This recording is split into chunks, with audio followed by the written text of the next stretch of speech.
Hello, welcome to my channel. My name is Kay and I review art books. Jean Haines, Atmospheric Watercolours, Painting with Freedom, Expression and Style. It's published by Search Press. There's 175 pages in the book and it's a hardback book with stitched pages, which is my favourite type of book. It allows does allow the pages to lie flat, unlike a lot of modern books that are softback, and they tend to be smaller these days, I've noticed. So Jean Haines is an accomplished artist. She's very well known and she's written quite a number of books. In this one, she shares her passion for watercolours and states it will alter the way you think about watercolours and painting forever, providing a unique and refreshing guide that you'll turn to again and again for ideas and inspiration. And inside the book jacket, you'll find listed several other books that Jean has written. She's known for her different, unusual and exciting techniques and her love of colour. And in this book, she provides expert guidance with easy to follow exercises that will inspire you to pick up a brush and get painting straight away. And Jean believes that all of us have the ability to be a great artist, whether you're completely new to painting, or you lack confidence in your ability, or you simply dream of creating beautiful art, or you just want to loosen up your painting style. Just look at these gorgeous colours and how they all merge together. Absolutely stunning. We have an acknowledgements page where Jean thanks everyone who's supported and helped her to produce this beautiful book. And just look at this stunning painting on the right. It's called Woodland Fantasy. I would love to be able to paint something as gorgeous as that. Which brings us on to the contents page. The book is divided into 5 main sections. The first section talks about the creative journey. Second section about taking the first steps. We then move on to some watercolour secrets that Jean shares with us. The fourth section covers more energetic and sophisticated techniques. And then finally we have inspirational touches and a summary. In the preface, Jean says, "My book is aimed at bringing the very best out of you. It doesn't take a miracle to achieve a great painting." There's some lovely quotes here. "Don't be a sheep, be unique. Let your inner artist shine, because it is so worth being alive when you do." I mean, just look at this stunning portrait. There's hardly any brush marks, and yet the face of the gentleman just emerges from the page. It's called The Folk Singer.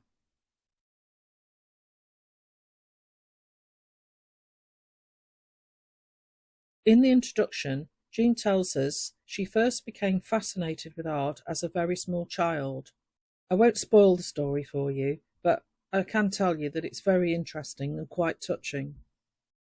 Jean tells us she's met many people attending her workshops over the years who let her know beforehand that they feel they're useless at art and cannot draw, but goes on to say, "You'll gain a wonderful feeling of freedom knowing that once you've mastered my technique, nothing or no subject is out of your grasp as an artist, and nothing is impossible to paint." There is a lovely side quote where Jean states, "For everyone who wants to enjoy painting, feels a need to escape from their lives from time to time, has had their artist's soul trodden on, or who has painted for years but feels desperate for a breath of fresh air, this book is for you." That's lovely, isn't it?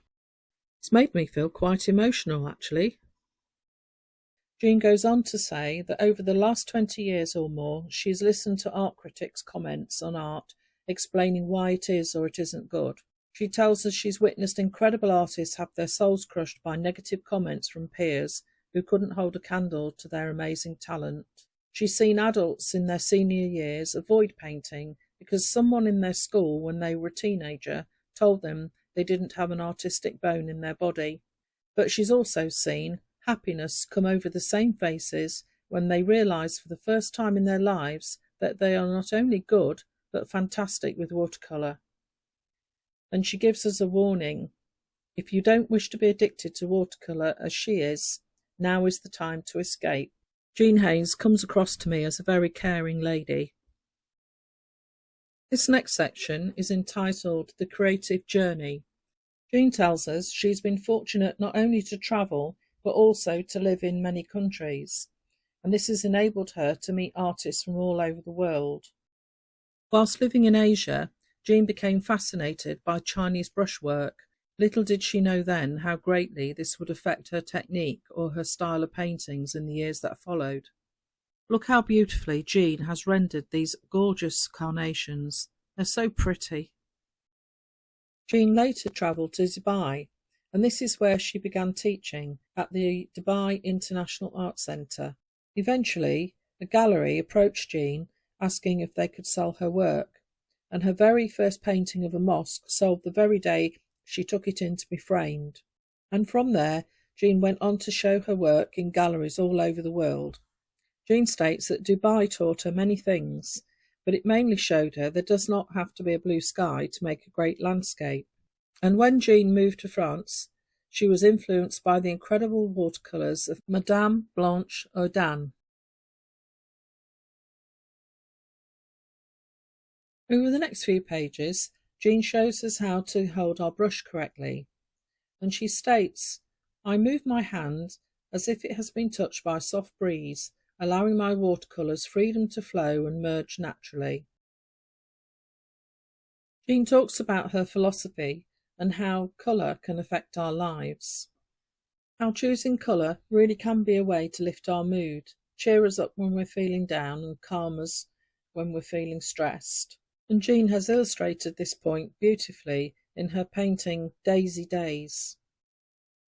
Look how cheerful this image is. Over these next 2 pages, Jean teaches us how to control watercolour, and rather than seeing it as a challenge, you see it as a fantastic friend that surprises you continually with amazing effects in so many ways that you just can't get in any other medium. What I really love about this book is Jean's philosophy. All throughout the book, Jean is encouraging you to express yourself, let yourself go, and enjoy the freedom of allowing the watercolour to do its own thing. I also love the semi-abstract quality of Jean's work, and in this picture of the lion, which Jean has entitled "Freedom is King," I think this picture alone, represents Jean's philosophy perfectly. Jean tells us, "Enthusiasm to try something new is all that is needed for this style of painting, and the will to have an adventure each time you pick up a brush." I think that sounds really exciting, don't you? Over the next few pages, the exercise, the Venetian door, Jean shares with us 3 of her favourite techniques. One is called the wrap technique, which is an exciting method Jean discovered of pressing cling film or plastic wrap onto wet paint to create energised areas in the background or foreground. Then patternising is a term Jean has invented for creating texture and pattern within a composition using salt. And splattering means exactly that, splattering your picture with paint using a paintbrush to break up solid areas of colour. This brings us to the chapter entitled "Taking the First Steps." We're 8.5 minutes into the video and we're only just getting started. Here Jean discusses materials and why she prefers pure sable watercolour brushes. She talks about paper and the importance of using a heavyweight paper and the different paper surfaces and how you can get different texture and colour effects depending on the type of paper that you actually use. Jean advises making sure that your palette is white because it matches the white paper that you're about to paint on. Jean has fallen in love with Daniel Smith watercolours. They have the most incredible range of shades with beautiful names. She also uses Winsor & Newton professional paints, and at an art fair she came across a colour she would be at a loss without now. It's schminky translucent orange, and she said you really are missing out on something very wonderful because when it's diluted it's really transparent, glowing and vibrant and works well with many other shades as a contrast. Here Jean suggests a few other useful things. She talks about water containers, easels and a few accessories. But when it comes to subjects, Jean recommends painting from your own photographs and not from those you find online, because any images that can be accessed by thousands of other artists will not lead to you creating work that is uniquely your own, and states working from life is always more appealing to her and often gives her far better results. Over the next few pages, Jean gives us some tips about learning to see colour and advises us to paint from life as much as possible, because that's the only way we're really going to see colour. And there's an exercise which Jean has called Playing with Colour, and she invites you to create 4 colour swatches, one representing each of the 4 seasons. Here Jean is giving us some tips and advice about choosing a subject to paint, and she says to use your imagination and observe all the things in your life, because everything is worthy of a painting. An ordinary subject can be created to be extraordinary by using unique colour and techniques. I just love these 2 paintings of a ewe. In the Getting Started pages, Jean encourages you to really learn how your colours interact with each other. She said to bear in mind that not all pigments are happy to interact freely, and opaque pigments like to boss the other pigments around. In both these exercises, Jean has only used 2 colours and allowed the colours to merge together. There's Jean's painting on the left, bottom left, Floral Fantasy, and then there's a more detailed exercise for you to follow, painting lemons. But again, the 2 paintings have just used 2 colours. In the Watercolour Secret section, Jean is aiming to inspire you with fresh ideas on technique, and she's going to share with you how she works. Jean often begins a painting with an exciting wash to capture the mood and essence of her subject. By placing colour all over her paper first, Jean alleviates the problem of how to paint a background later on, because it's already there. And the aim of the first exercise in this section is simply to cover a sheet of white paper with some exciting vibrant colours and some interesting texture. In this next exercise, Making Washes Work, Jean simply covers her paper with the colours that she sees in the bunch of tulips, and then she goes in afterwards to add detail and definition. In Magical Waterflow, Jean explains how she selects the colours that she intends to use within her painting, and she allows them to flow all over the paper, and that she's found her water flow technique adds light and life to a subject. And if you allow water to run through an existing wet section of a wash, you will often find a wonderful pattern occurs, and this is created by the pigment being broken up by the flow of water. The effect is illustrated in the image top left. I really love the colour combination Jean has chosen in her painting bottom right, called Summer Sensation. I think the colours are just gorgeous. In Working from a Starting Point, this is a step-by-step demonstration where Jean explains that she finds one area of a subject that's her favourite part, she paints that, and then gradually works away from this point, adding more colour as she does so. Jean talks about sunbursts. A lot of artists refer to them as cauliflowers and say you should avoid them. However, Jean embraces them, as does another very well-known artist, Shirley Trevenor, and she provides us with a tip that doing just a few quick sketches every day will help you to work loosely in watercolour and increase your talent as an artist. And now for a little pep talk from Jean. Jean tells you the only thing standing in the way of you being a great artist is your faith in your own ability.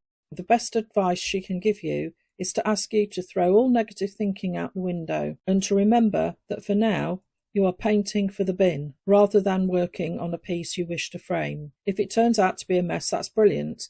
You can learn from your mistakes and you can repurpose what you have created. I love when Jean says you're painting for the bin. I shall certainly bear that in mind in future. In this exercise, Jean explains how she paints flowers, but also says her technique can be used on any subject, and it's very simple to follow once you get the hang of it. In this next exercise, White Hollyhocks, Jean explains how she begins painting when she decides to paint the background first. In Summer Delight, Jean has provided a step-by-step demonstration for you to follow. Jean reminds us that in order to succeed, we need to practice. Just like a musician, you wouldn't expect a musician to pick up an instrument and be able to play immediately. In the energy washes section, Jean explains how to take the techniques she has described in the previous chapters further to make your paintings come alive and be even more exciting. Look at the gorgeous rich colours of this cockerel. In this painting, called Facing the Storm, Jean says this is an example of how she created an energy wash to begin with and then found her subject within it, and here the ships are emerging from the mist.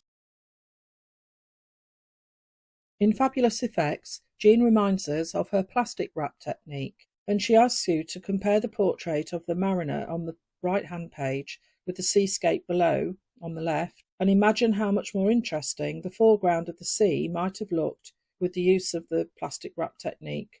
She says in the seascape, the mood has been set by using colour and watercolour flow techniques, but the mariner appears to have a greater sense of depth.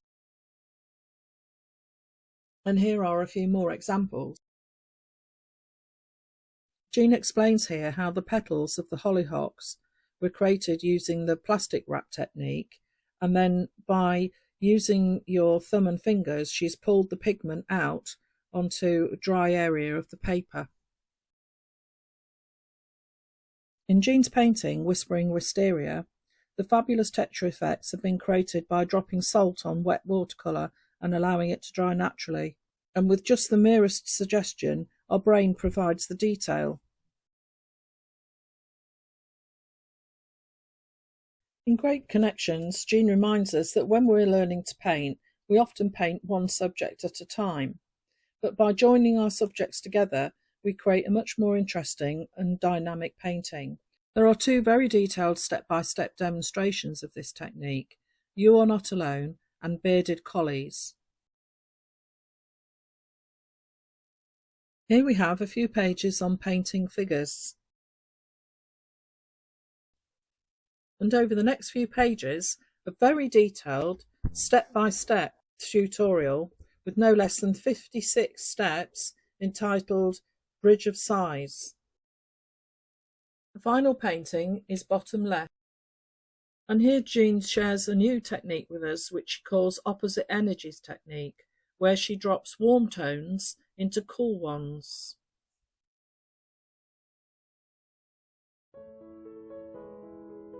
In the final chapter of this incredible book, Jean talks about evolving as an artist and says she believes everyone should have a dream and also believes that dreams come true. So she encourages you to follow your dreams. She says, do you want to be a great artist? Then what are you waiting for? Pick up those brushes and get started on a journey of discovery that could last you a lifetime. In the painting Racing to Win, the scene is built up of layers of colours and many sections are left to the viewer's imagination. In Spirit of the Dance, Jean gives us some tips on capturing the essence of a painting as opposed to capturing detail, and provides a helpful step-by-step demonstration for you to try.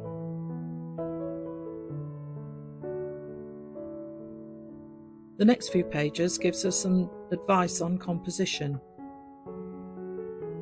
Finally, Jean tells us that every artist, no matter how great they are, started out life as a beginner, and any difficulties can be overcome if you face them with enthusiasm and the will to succeed. She advises you to start small.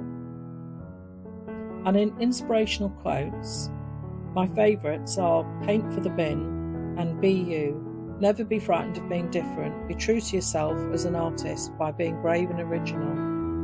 And finally, Jean has included a summary page of all her techniques, the ones she's used in the book, with detailed explanations. Well, what can I say? I cannot praise this book highly enough. At the beginning of my review, Jean Haines said that her book would alter the way you think about watercolour forever. Well, it's definitely altered the way I think about watercolour. The book contains some very exciting techniques and reinforced throughout the book with Jean's positive advice and encouragement. There are 176 pages in this book, and every single one is jam-packed with information and advice. Jean Haines' book is more than a nice to have, it's an investment in your future as an artist. Too often, modern watercolour books contain a few basic instructions and details about materials and paints at the beginning, and then there's a collection of several tutorials. But Jean's book is far more than this. It's an entire workshop, an entire course in a book, and I strongly recommend that you get yourself a copy. I know you won't be disappointed. I've put links in the description below as to where you can buy a copy, and also a few links to some other books by Jean Haines. And in the description there's a little bit about Jean Haines as an author. There's a link to her website and her blog, and a link to her online watercolour school, not to mention all her socials such as Facebook, Instagram and Pinterest. I hope you found my review helpful. If you did, please give this video a like. It helps YouTube promote my channel to other people who are interested in art books. I try and post a new art book review every single week, so if you'd like to see more reviews from me, please subscribe to my channel. I'd really appreciate it. And if you found this review helpful, please leave me a comment below. I do reply to all comments. And if there's an art book that you'd like to see, let me know and I will do my best to review it for you. So thank you for watching, and until next time, happy painting.